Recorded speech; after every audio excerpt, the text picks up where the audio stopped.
레위기서 23장입니다. 레위기서 23장 1절부터 마지막까지 말씀이 많지만은 그러나 내용을 생각하면서 우리 함께 하나님의 말씀을 받겠습니다. 같이 입니다.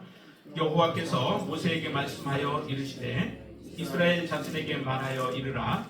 이것이 나의 절기들이니 너희가 성회로 공포할 여호와의 절기들이니라. 엿새 동안은 일할 것이요 일곱째 날은 쉴 안식일이니 성회의 날이라. 너희는 아무 일도 하지 말라. 이는 너희가 거주하는 각처에서 지킬 여호와의 안식이니라. 이것이 너희가 그 정한 때에 성회로 공포할 여호와의 절기들이니라. 첫째 달 열날 저녁은 여호와의 유월절이요 이달 15째 날은 여호와의 무교절이니 이래 동안 너희는 무교병을 먹을 것이요 그 첫날에는 너희가 성회로 모이고 아무 노동도 하지 말지며 너희는 이래 동안 여호와께 화제를 드릴 것이요 일곱째 날에도 성회로 모이고 아무 노동도 하지 말지니라. 여호와께서 모세에게 말씀하여 이르시되 이스라엘 자손에게 말하여 이르라. 너희는 내가 너희에게 주는 땅에 들어가서 너희의 곡물을 거둘 때에 너희의 곡물의 첫 이삭 한 단을 제사장에게로 가져갈 것이요 제사장은 너희를 위하여 그 단을 여호와 앞에 기쁘게 받으심이 되도록 흔들되 안식일 이튿날에 흔들 것이며 너희가 그 단을 흔드는 날에 1년 되고 흠없는 순양을 여호와께 번제로 드리고 그 소재로는 기름 섞은 고운 가루 10분의 1 이 에바를 여호와께 드려 화제로 삼아 향기로운 냄새가 되게 하고 전제로는 포도주 4분의 1 흰을 쓸 것이며 너희는 너희 하나님께 예물을 가져오는 그날까지 떡이든지 볶은 곡식이든지 생이삭이든지 먹지 말지니 이는 너희가 거주하는 각처에서 대대로 지킬 영원한 길이니라. 안식일 이튿날 곧 너희가 요제로 곡식잔을 가져온 날부터 세워서 7 안식일의 수요를 채우고 7 안식일 이튿날까지 합하여 52일을 계수하여 새 소제를 여호와께 드리되 너희의 처소에서 10분의 2 에바로 만든 떡 2개를 가져다가 흔들지니 이는 고운 가루에 누룩을 넣어서 구운 것이요 이는 첫 요제로 여호와께 드리는 것이며 너희는 또 이 떡과 함께 1년 된 흠 없는 어린 양 7마리와 어린 수소 1마리와 순양 2마리를 드리되 이것들을 그 소제와 그 전제물과 함께 여호와께 드려서 번제로 삼을지니 이는 화제라 여호와께 향기로운 냄새며 또 순념소 하나로 속죄제를 드리며 1년 된 어린 순양 2마리를 화목제물로 드릴 것이요 제사장은 그 첫 이삭의 떡과 함께 그 2마리 어린 양을 여호와 앞에 흔들어서 요제를 삼을 것이요 이것들은 여호와께 드리는 성물이니 제사장에게 돌릴 것이며 이날에 너희는 너희 중에 성회를 공포하고 어떤 노동도 하지 말지니 이는 너희가 그 거주하는 각처에서 대대로 지킬 영원한 규례니라. 너희 땅에 곡물을 벨 때에 반 모퉁이까지 다 베지 말며 떨어진 것을 줍지 말고 그것을 가난한 자와 거류민을 위하여 남겨두라. 나는 너희의 하나님 여호와이니라. 여호와께서 모세에게 말씀하여 이르시되 이스라엘 자손에게 말하여 이르라. 7째 달 곧 그 달 첫날은 너희에게 쉬는 날이 될지니 이는 나팔을 불어 기념할 날이요 성회라. 어떤 노동도 하지 말고 여호와께 화제를 드리시니라. 여호와께서 모세에게 말씀하여 이르시되 7째 달 열흘날은 속죄일이니 너희는 성회를 열고 스스로 괴롭게 하며 여호와께 화제를 드리고 이 날에는 어떤 일도 하지 말 것은 너희를 위하여 너희 하나님 여호와 앞에 속죄할 속죄일이 됨이니라. 이날에 스스로 괴롭게 하지 아니하는 자는 그 백성 중에서 끊어질 것이라. 이날에 누구든지 어떤 일이라도 하는 자는 내가 그 백성 중에서 멸절시키리니 너희는 아무 일도 하지 말라. 이는 너희가 거주하는 각처에서 대대로 지킬 영원한 규례니라. 이는 너희가 쉴 안식일이라. 너희는 스스로 괴롭게 하고 이달 아그렛 날 저녁 곧 그 저녁부터 이튿날 저녁까지 안식을 지킬지니라. 여호와께서 모세에게 말씀하여 이르시되 이스라엘 자손에게 말하여 이르라. 일곱째 달 15날은 초막절이니 여호와를 위하여 이레 동안 지킬 것이라. 첫날에는 성회로 모일지니 너희는 아무 노동도 하지 말지며 이레 동안에 너희는 여호와께 화제를 드릴 것이요 여덟째 날에도 너희는 성회로 모여서 여호와께 화제를 드릴지니 이는 거룩한 대회라. 너희는 어떤 노동도 하지 말지니라. 이것들은 여호와의 절기라.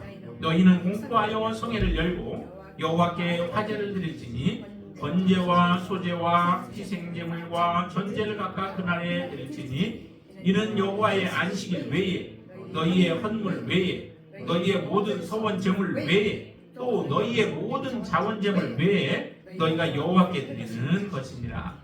너희가 토지 소산 거두기를 마치거든 일곱째 달 15째 날부터 이레 동안 여호와의 절기를 지키되 첫날에도 안식하고 여덟째 날에도 안식할 것이요 첫날에는 너희가 아름다운 나무 실과와 종려나무 가지와 무성한 나무 가지와 신의 버들을 취하여 너희의 하나님 여호와 앞에서 이레 동안 즐거워할 것이라. 너희는 매년 이레 동안 여호와께 이 절기를 지킬지니 너희 대대의 영원한 규례라. 너희는 일곱째 달에 이를 지킬지니라. 너희는 이레 동안 초막에 거주하되 이스라엘에서 난 자와는 다 초막에 거주할지니 이는 내가 이스라엘 자손을 애굽 땅에서 인도하여 내던 때에 초막에 거주하게 한 줄을 너희 대대로 알게 함이니라. 나는 너희의 하나님 여호와이니라. 모세는 이와 같이 여호와의 절기를 이스라엘 자손에게 공포하였더라. 아멘. 양이 많으셔서 좀 어떻게 읽었는데 이해가 되시나요? 잘 이해가 안 돼요? 안 된다고 고개를 절레절레 흔드시는 집사님 계신데 다른 건 아니에요. 이게 이제 절기, 이스라엘에게 절기는 7가지의 절기가 있어요. 크게 봐서 7개의 절기. 그 절기들을 지금 레위기 23장에서 다 말씀하고 계시는 겁니다. 왜 절기는 왜 지키라고 했을까? 왜 절기를 지키라고 이렇게 이스라엘 백성들에게 직접적인 연관 있는 부분도 있고 어떤 거는 또 연관이 없지만은 하나님이 선포하라고 해서 그렇게 하는 것도 있는데 절기를 지키라고 하는 이유가 어디에 있을까? 사실은 절기를 우리도 매년 우리나라에도 절기 같은 게 있죠.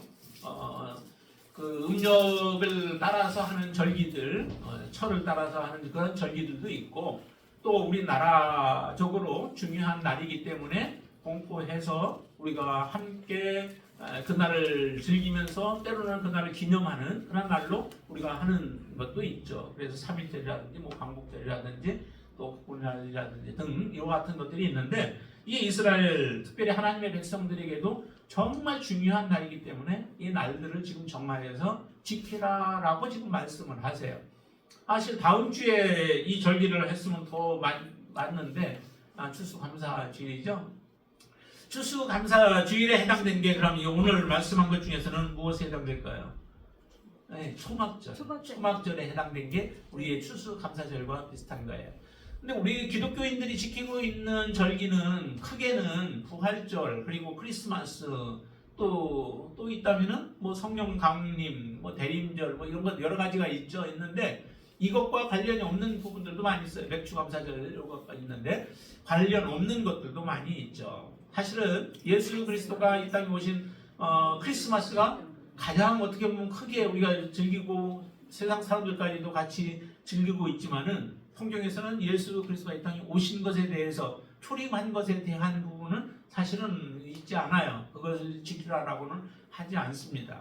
그런데도 그거보다도 사실 어떻게 보면 더 중요한 절기들이 있다라고 하는 것을 우리에게 예표로 이스라엘 백성들의 삶을 통해서 과정 속에서 겪었던 일들을 통해서 예수 그리스도를 드러내는 그런 예표에 해당되어진 것이 이 절기들이라고 하는 것을 여러분들 꼭 기억하시길 바랍니다. 그러니까 이 절기를 우리가 지키면서 생각해야 할 것은 항상 예수 그리스도, 하나님의 나라, 하나님의 구속사의 그 사건들을 꼭 기억하셔야만 돼요. 그렇지 아니하면은 우리가 절기는 잘 지킨다고 기억해서 그날을 지키고 있는데 하나님의 뜻과 전혀 관계없는 절기를 지킬 수 있다라고 하는 거예요. 이스라엘 백성들이 하나님 앞에 하나님을 섬긴다고는 하지만 실제적으로 하나님의 뜻대로 섬기지 못하여서 예수님이 오셨을 때 아니면 구약에서도 많은 선지자들에 의하여 책망을 받는 이런 일들이 있었던 것과 같은 그런 모습을 우리에게 보여주는데요. 오늘 본문에서 말씀하고 있는 7가지 절기, 그 절기들을 우리가 한번 생각해 보면 크게 여러분들 보시면은 첫 번째 절기가 뭘까요? 오늘 본문에서 나오는 4절, 5절의 말씀 보면은 6월절이 나오죠. 6월절이에요. 6월절 절기는 무엇이 가장 먼저 기초가 되었냐면 이스라엘 백성들이 애굽에서 종살이 하다가 하나님께서 특별히 이스라엘 백성들을 구원하기 위하여서 여러 가지 재앙을 내리시게 되죠. 재앙을 내리실 때의 10번째 재앙이 어떤 재앙이었죠? 네, 장자의 죽음. 장자들은 첫 것은 다 하나님의 것이라고 사실은 하나님이 말씀을 하셨죠. 그래서 첫 번째 해당되는 건 다 하나님 것이어서 하나님이 가져가시겠다라고 하는 거예요. 근데 그 장자들을 그날 다 죽이겠다라고 하는 거예요. 그래서 애굽에 있는 장자들 또 짐승의 장자들에 해당되는 모든 것들을 다 죽인다고 하나님이 선포하시고 나서 이스라엘 백성들에게는 그 장자의 죽음에 해당되는 장자의 핏값에 해당되는 것을 양을 잡아서 문설주에다가 바르게 하셨죠. 그래서 양을 잡아서 문설주 인방에 바른 그 집에는 죽음의 사자가 넘어간다는 거예요. 넘어가서 그 집에 있는 장자들은 대신 양들이 죽음으로 인하여 죽음을 면케하시는 이 재앙을 하나님이 내리셨습니다. 그때 이스라엘 백성들이 믿음으로 이 일을 행한 사람들은 다 살림을 받게 되어진 거죠. 그리고 하나님의 말씀, 이 말씀들이 돌아다녔을 텐데 근데 그 말씀을 듣지 않고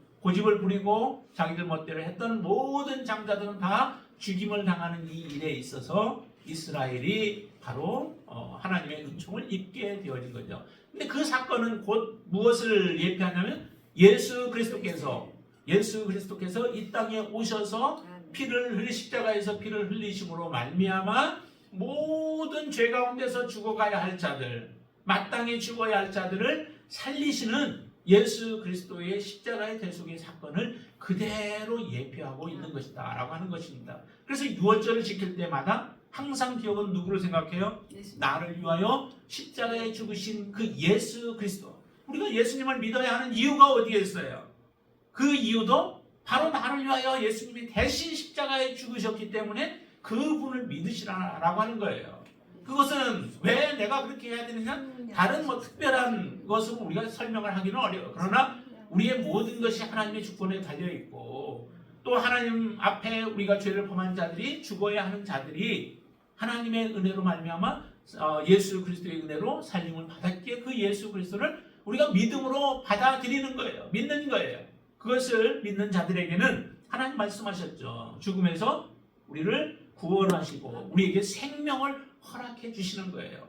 이 사건에 대한 부분을 뒤에 가면 이스라엘 백성들이 실제적으로 경험하는 일들이 있었죠. 원망함으로 인하여서 이스라엘 백성들이 다 죽을 위기 가운데, 하나님의 심판 가운데 죽을 위기 가운데 있어요. 불뱀에 의하여 물려서 죽어가는 사람들이 지금 진영 안에 가득 이제 차게 되어지죠. 그때에 하나님 앞에 기도했더니 하나님이 어떤 처방을 내리시냐면은 놋뱀을 만들어서 장대에 높이 달라는 거예요. 그래서 높이 달아서 이 놋뱀을 불뱀에 물려서 죽어가는 자들이 놋뱀을 바라보면은 살리라라고 하는 처방을 내려놨을 때에 그 말씀 그대로 순종하는 자들은 그 뱀에게 물려서 독이 얼마나 강하든지 또 죽어가고 죽음 상태에서 거의 죽어가든 어쨌든 그 믿음으로 바라보는 자들은 살아나는 역사가 일어나게 되어졌죠. 그 사건이 곧 지금 우리에게 예수 그리스도를 통하여서 하나님 구원하시고자 하는 그 놀라운 하나님의 복음의 메시지요, 하나님의 초청입니다. 죽어가는 자들을 향하여, 여러분들을 향하여 하나님이 그렇게 지금도 말씀하고 계세요. 여러분들의 마음을 활짝 열고 정말 하나님께서 나를 살리기 위하여 예수 그리스도를 보내주셨음을 믿고 예수 그리스도를 여러분들의 진정한 주인으로 모셔드리시게 되길 바랍니다. 그럴 때 우리가 살아나는 역사가 일어나는 거예요. 바로 이 6월절이 이와 같은 날을 한 날이지만은 14일 저녁 그날이 6월절이라고 말씀을 하시죠. 그렇지만 이 날은 이처럼 귀한 날이에요. 삶이 완전히 바뀌어 죽음과 삶 가운데서 놓여있던 자들이 살아나는 역사가 일어나는 놀라운 축복의 시간입니다. 여러분들에게도 이 6월절의 경험이 여러분들의 인생 가운데 일어나시게 되길 바랍니다. 이것 없이는 우리가 살아날 수 없어요. 그 다음에 이제 두 번째가 뭐예요? 첫 번째가 6월절이었죠. 그 다음 두 번째는 무교절이에요. 무교절과 6월절은 신약에 와서는 서로 같이 이렇게 혼용해서 부르기도 해요. 왜냐하면 같이 붙어있기 때문에 6월절 14일날 저녁이 6월절이면 그 다음에 15일부터 시작해서 일주일간이 무교절에 해당되어져요. 그래서 무교절은 어떤 것을 의미하냐면 그때는 특별히 음식 가운데서 발효되지 않은 효소를 누룩을 넣지 아니하는 빵을 먹는 그리고 쓴 나물들 이제 그 다음에 그 전에 보면 쓴 나물을 먹고 하는 이런 모습들이 나오는데 7일 동안은 이 무교병을 먹어야 돼요. 그런 과정들을 통해서 보여주시는 것이 뭐냐면은 예수님이 십자가에 죽으신 이후에 3일 동안 무덤에 들어가셨던 그 무덤에 계시는 예수 그리스도를 상징하는 것이죠. 이게 바로 무교절이에요. 그래서 무교절에는 예수 그리스도가 우리를 위해서 완전히 죽으신 거예요. 어떤 사람들은 기절했다라고도 그렇게 소문을 내고 했던 사람들이 있었죠. 완전히 죽은 것이 아니다. 그분은 하나님의 아들이어서 이 땅에 오셔서 그냥 영적으로 죽은 것이지 몸이 죽은 것이 아니다라고 하는 이런 말들을 하는 사람들도 있어요. 그렇지만은 성경에서는 그게 아니라 예수님 완전히 죽으셨다는 거예요. 그래서 죽으신 이후에 무덤에 갇히셨다가 그 다음에 이제 부활하게 되어지는데 그 무덤에 갇히신 그 내용들을 바로 이 무교절이 그렇게 표현을 하고 계시죠. 그래서 무교절을 말씀을 하시고 그것이 6절부터 시작해서 8절까지의 말씀이 무교절에 대한 말씀들을 우리에게 하세요. 자, 그리고 나서 이제 그 다음에 9절부터 시작해서는 14절까지는 뭐냐면 첫 이삭을 드리라 라고 말씀을 하시죠. 첫 이삭, 그게 뭐예요? 초실절이에요. 초실절을 지켜라 라고 하는 말씀인데 자 한번 보실까요? 10절 말씀 같이 한번 읽어보겠습니다. 이스라엘 자손에게 말하여 이르라 너희는 내가 너희에게 주는 땅에 들어가서 너희의 곡물을 거둘 때에 너희의 곡물에 첫 이삭 한 단을 제사장으로 가져갈 것이요 해서 첫 이삭 한 단을 가져가는 거예요. 첫 이삭 한 단을 가져가서 제사장이 이제 그걸 흔들어서 하나님 앞에 요제로 드리게 되어지는 이건데 바로 그럼 첫 이삭을 하나님 앞에 드리는 초실절은 무엇을 의미하는 것일까? 초실절을 왜 하나님이 또 지키라고 하셨을까? 이삭 한 단 갖다 드리면은 그냥 그것으로 끝나면 되지. 근데 이삭이 한 단이 나오는 것도 그냥 나오는 게 아니죠. 하나님의 진정한 도우심이 필요한 거예요. 하나님의 도우심과 하나님의 은혜가 있어야 사실은 한 단을 하나님 앞에 드릴 수 있는 거죠. 내가 땀을 쏟아부었다고 그 땀이 온전히 결실을 맺느냐면 그렇지도 않죠. 여러분들이 최선을 다했다고 그 최선이 온전하게 모든 것이 다 하나님 앞에 그것이 나타나지 않아요. 그렇지 않을 때도 많아요. 내가 열심히 했는데도 결과는 아무것도 보지 못할 때도 있어요. 하나님의 도우심이 사실은 필요한 것이죠. 한 단을 드리지만은 이 한 단은 하나님의 은혜로, 하나님의 도우심으로, 하나님의 역사로 말미암아 내가 하나님 앞에 드릴 수 있다라고 하는 것을 그대로 표현하고 있는 것이죠. 그래서 하나님 앞에 고백이 들어가는 거예요. 하나님, 정말 하나님께서 은혜를 베풀어 주셔서 내가 이렇게 하나님 앞에 드릴 수 있습니다. 이것은 하나님의 것입니다. 모든 것이 사실은 하나님의 것이죠. 우리의 11조도 마찬가지 아니겠어요? 11조를 여러분들이 하나님 앞에 드리는 그 고백이 어떤 고백이에요?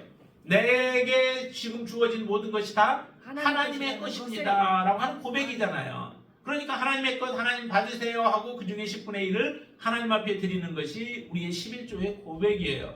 이 첫 이삭을 드리는 것도 마찬가지 그런 의미를 가지고 있죠. 이런 감사함, 모든 절기가 다 그래요. 그래서 하나님 앞에 감사함이 있고 또 하나님을 찬양하는 거죠. 하나님께서 이런 은총을 베풀어 주셨으니까 하나님을 찬양하는 그러한 절기들인데 이 곡식을 통해서는 무엇을 의미하고 있냐면은 초실절은 고린도전서 5장에 보면은 예수 그리스도가 우리의 첫 열매가 되셨다라고 하는 그런 고백을 해요. 자, 한번 보실까요? 고린도전서 5장을 한번 보세요. 고린도전서 5장 20절 말씀. 5장 5장 20절 한번 보실까요? 20절이 오늘. 13절까지밖에 없어요. 네네. 저 15장을 보실까요? 15장.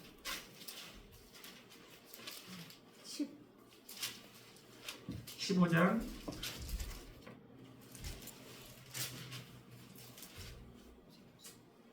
자, 거기에 20절 말씀 같이 읽습니다. 그러나 이제 그리스도께서 죽은 자 가운데서 다시 살아나사 잠자는 자들의 천 열매가 되셨도다.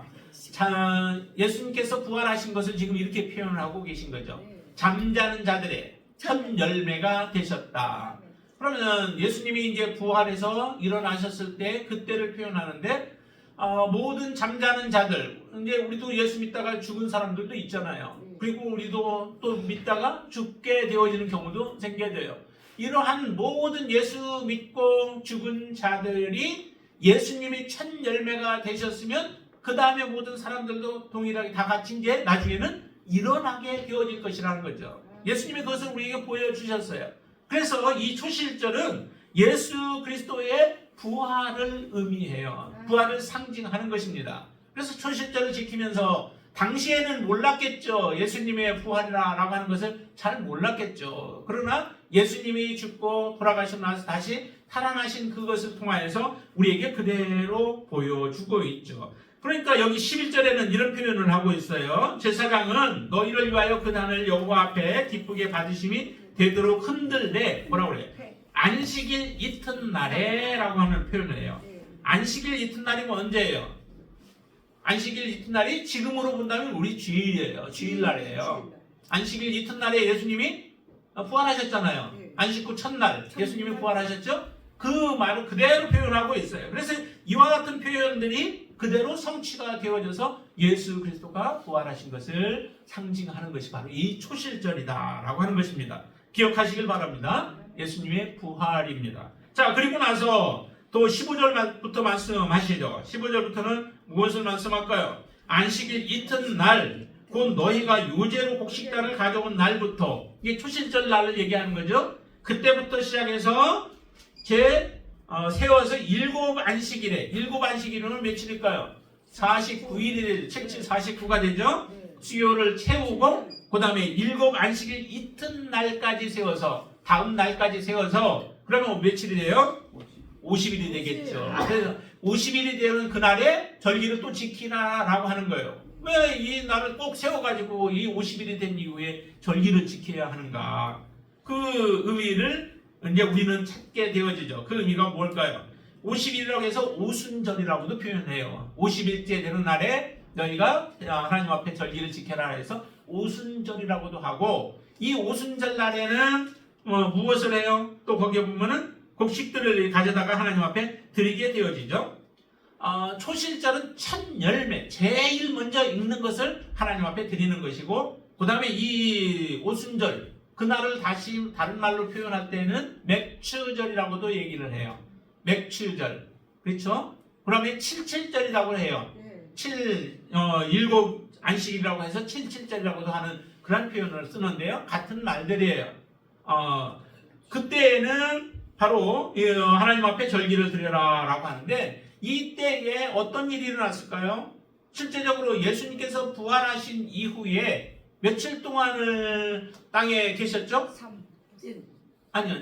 부활하신 이후에 40일. 40일 동안을 거하시면서 또 하나님의 나라를 증거하고 하셨던 예수님이시죠. 그리고 나서 부활하시고 40일 동안 계신 이후에 예수님이 승천하셨죠. 네. 하늘로 올리우셨죠. 네. 그리고 나서 며칠 후에 성령의 강림이 일어났죠. 10일 후에. 그러니까 10일 후니까 어떻게 해요? 오순절이 되죠. 50일이 되어지죠. 그때가 오순절인데 오순절 날에 성령께서 강림하신 거예요. 성령이 임하셔서 그때부터 이제 어떤 일들이 일어나면 교회가 태동이 되어진 거죠. 교회가 시작이 되어진 거예요. 새로운 그 성령의 역사하심을 통하여서 초대교회가 이제 이루어지고 놀라웠게 이제 성령의 역사로 말미암아 복음이 증거되어지고 하나님의 나라가 확장되어지는 놀라운 역사들이 일어나게 되어집니다.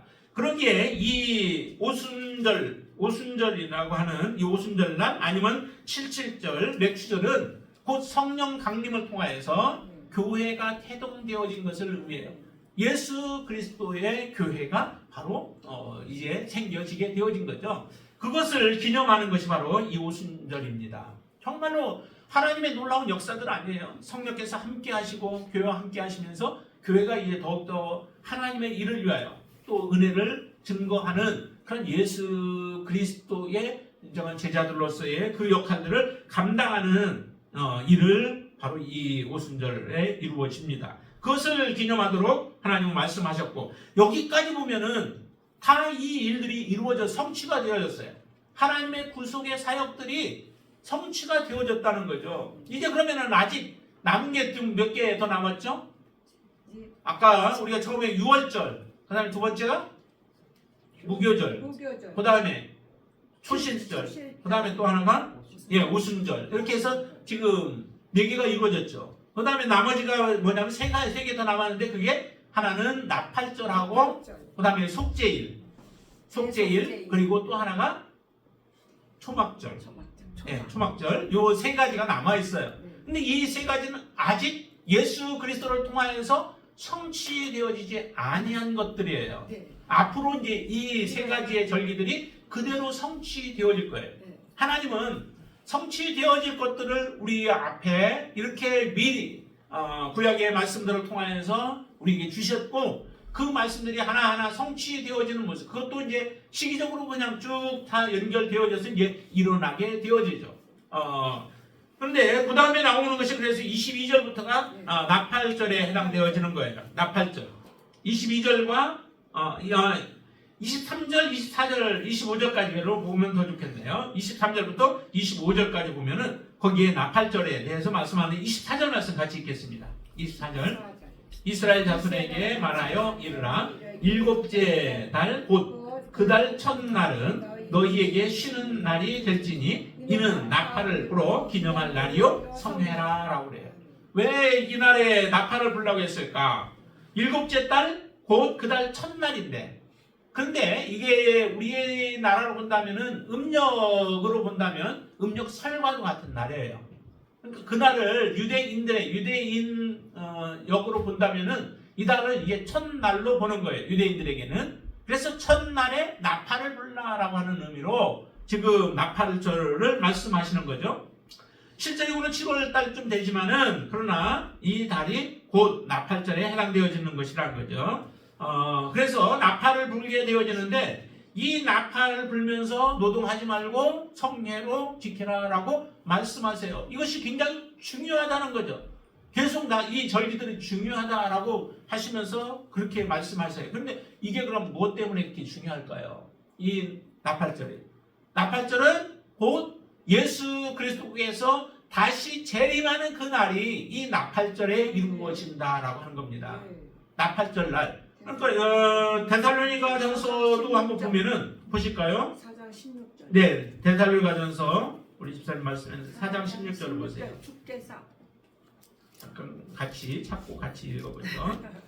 데살로니가전서 4장 16절 말씀 한번 같이 찾아보시죠. 찾으셨나요? 네. 자, 같이 한번 한 목소리로 읽겠습니다. 주께서 후령과 천사장의 소리와 하나님의 나팔 소리로 친히 하늘로부터 강림하시리니 그리스도 안에서 죽은 자들이 먼저 일어나고, 이렇게 말씀하시죠.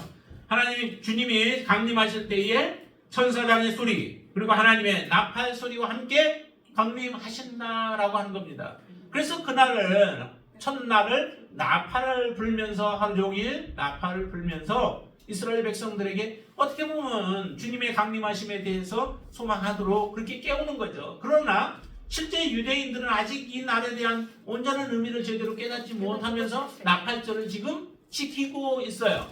그렇죠? 왜냐하면 예수 그리스도가 이미 초림하셨고 이제 재림으로 오시는 그 예수 그리스도이신데 예수님 아직 믿지 못하는 구세주를 믿지 못하는 유대인들에게는 사실은 이 재림이라고 하는 예수님이 강림하신다고 하는 이것에 대해서 믿지 못하는 거죠. 그렇지만 하나님은 이렇게 말씀을 넣어놓으시고 또 예언하시고 그대로 성취해 나가십니다.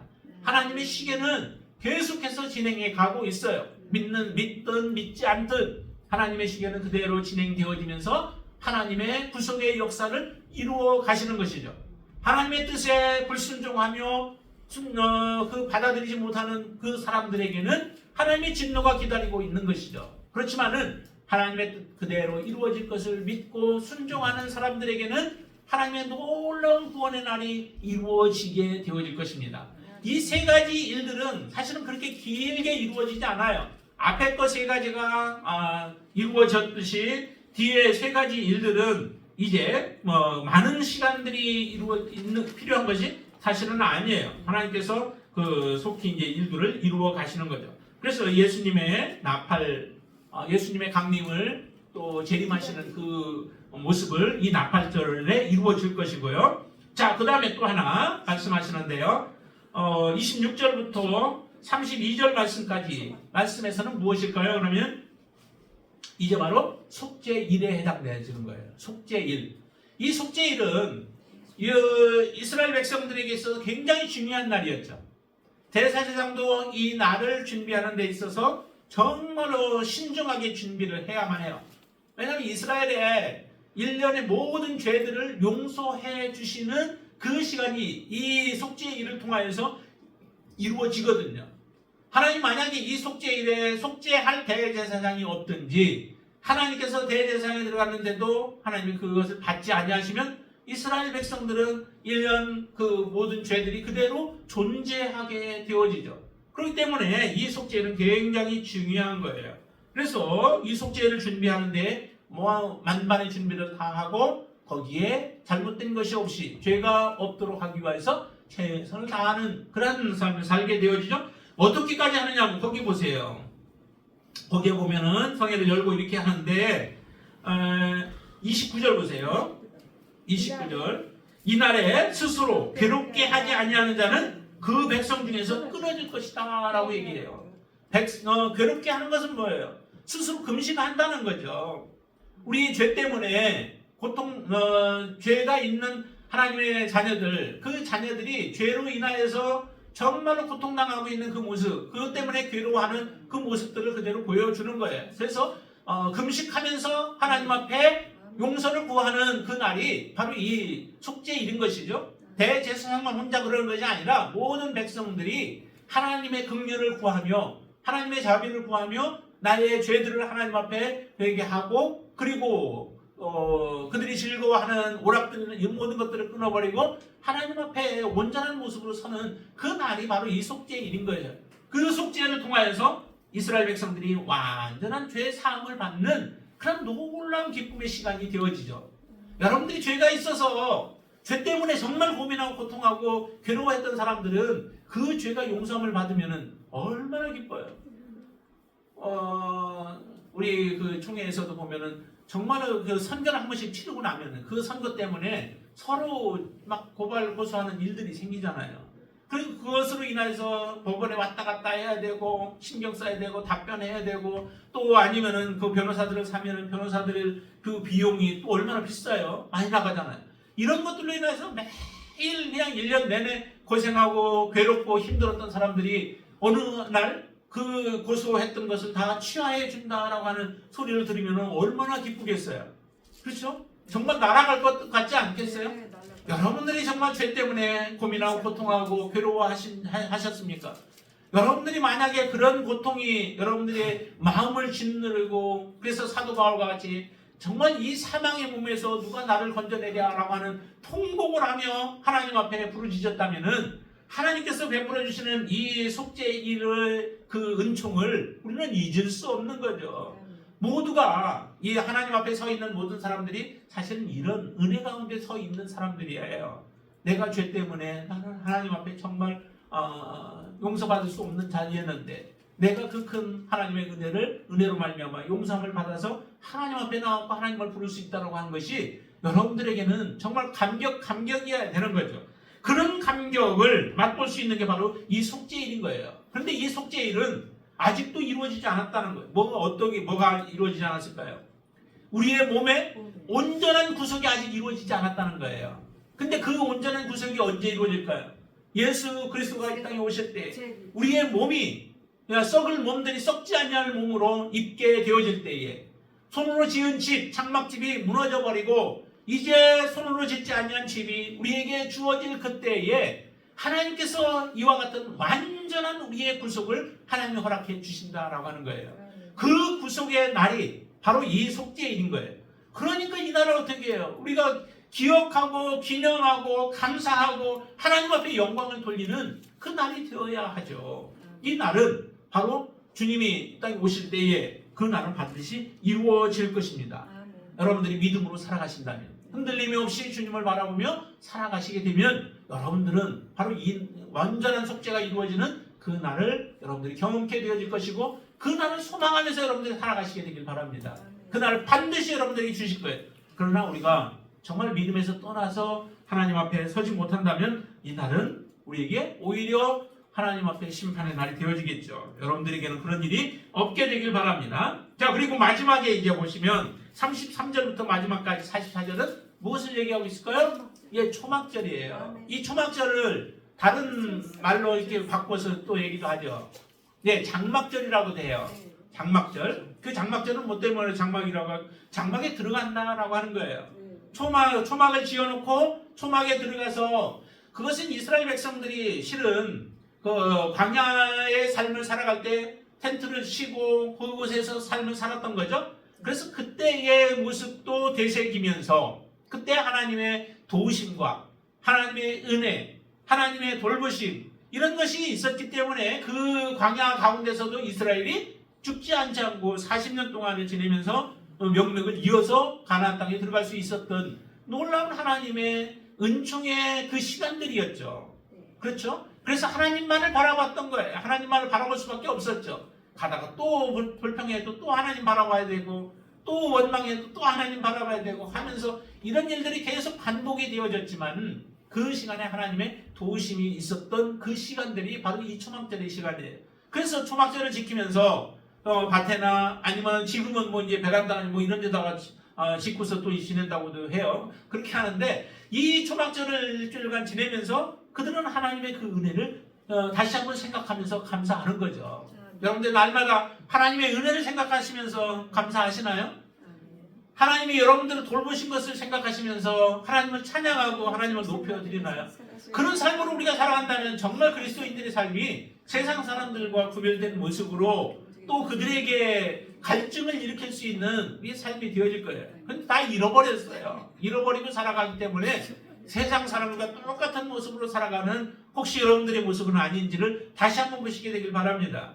비록 우리가 이 초막절에 그대로 밖에 나가서 우리가 초막을 짓고 살지는 아니한다 할지라도 여러분들 마음에는 항상 초막이 지어져서 그 안에서 거하며 하나님을 찬양하고 하나님을 높여드리는 여러분들의 삶이 되시길 바랍니다. 그리고 이 초막절은 또 뭐라고 하냐면 수장절이라고 하는 말로도 사용해요. 수장절이라고 하는 것은 이제 모든 곡식들을 다 거두어 드린 거죠. 그래서 거두어서 창고에 드리는 그 시간이 바로 수장이에요. 근데 우리의 인생의 믿음의 인생의 여정 속에서 여러분들이 걸어온 길들을 하나님은 다 보고 계세요. 하나님은 다 알고 계세요. 우리의 마음과 우리의 형편도 다 알고 계시죠. 그 하나님께서 여러분들이 수고하고 애쓰고 눈물 흘리고 또 피 흘리고 땀 흘리고 했던 모든 것들을 기억하는 그 시간, 여러분들의 눈에서 눈물을 씻어주시는 그때가 언제는 이 초막절이라는 거예요. 그래서 이제 우리는 이 땅에서가 아니라 영원한 하나님의 나라에서 그 하나님의 장막에서 하나님과 함께 살아갈 수 있는 그 소망이 바로 이 초막절에 이루어지는 것입니다.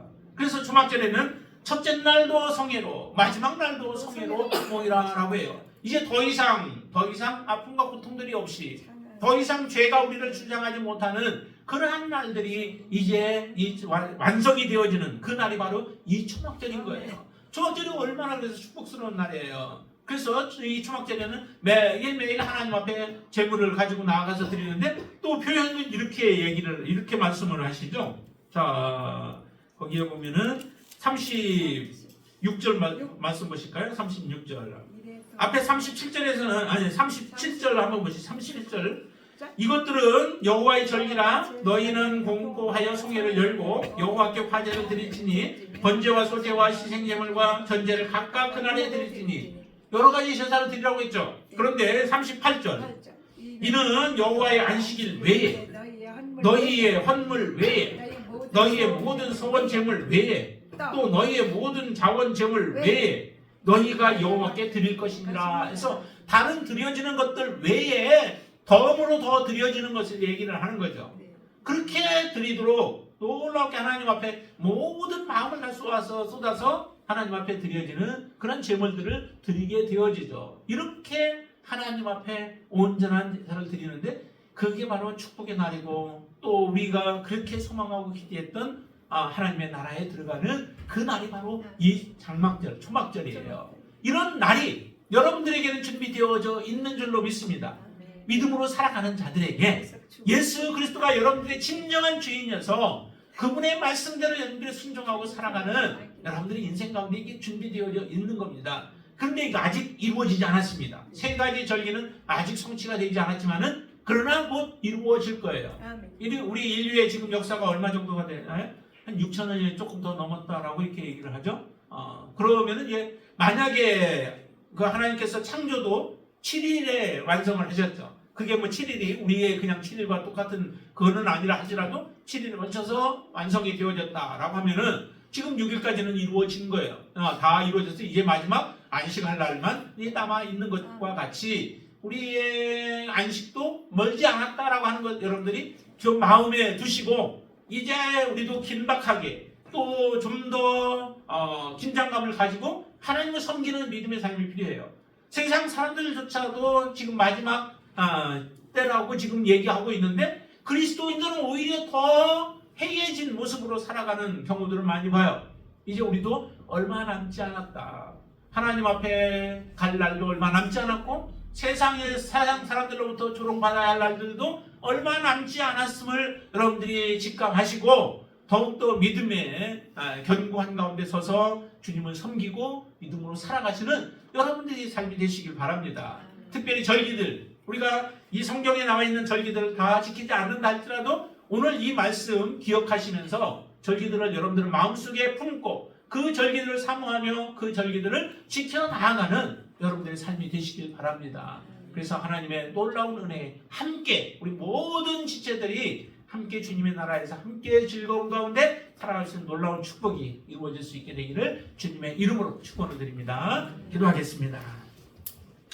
할렐루야. 좋으신 아버지 하나님 감사합니다. 우리에게 하나님께서 절기를 통하여서 항상 기억하도록 우리의 마음에서 떠나지 않도록 우리의 마음에서 잊어버리지 않도록 하기 위하여 절기를 지키라 하셨고 그 절기를 통하여서 예수 그리스도가 어떤 일들을 하셨는지 하나님이 어떠한 창조의 일들을 하셨고 예수 그리스도께서 어떤 구속의 사역들을 행해 오셨고 또 앞으로도 주님께서 어떠한 일들을 하실 것인가 라고 하는 것을 이처럼 명확하게 우리에게 말씀해 주셨는데도 하나님 우리는 잃어버리고 나태한 가운데 하나님 우리에게 맡겨진 일들을 우리가 게을리하며 어리석은 그런 청지기와 같은 모습으로 살아가지 않게 하여 주시옵소서. 깨어있는 자의 삶을 살게 하여 주시옵소서. 주인이 언제 오실지라도 우리가 주인을 맞이할 수 있는 그런 종들이 되어지도록 축복하여 주시옵소서. 아버지 하나님, 지혜로운 다섯 처녀와 미련한 다섯 처녀의 모습을 우리에게 말씀을 주셨습니다. 하나님 어떤 모습으로 우리가 서야 하겠습니까? 하나님 지혜로운 다섯 처녀와 같이 되어져서 이 땅에서 우리가 주님을 준비하고 주님을 기대하고 있다가 주께서 신랑이 오실 때에 맞이할 수 있는 그런 지혜로운 다섯 처녀와 같은 하나님의 자녀들이 되게 하여 주시옵소서. 여러 가지 시험과 환난과 역경과 또 우리를 유혹하는 것들이 있다 할지라도 그것에 넘어가지 않고 오직 하나님의 말씀으로 무장하여서 하나님의 뜻을 이루어가는 하나님의 지체들 되어지도록 축복하여 주시옵소서.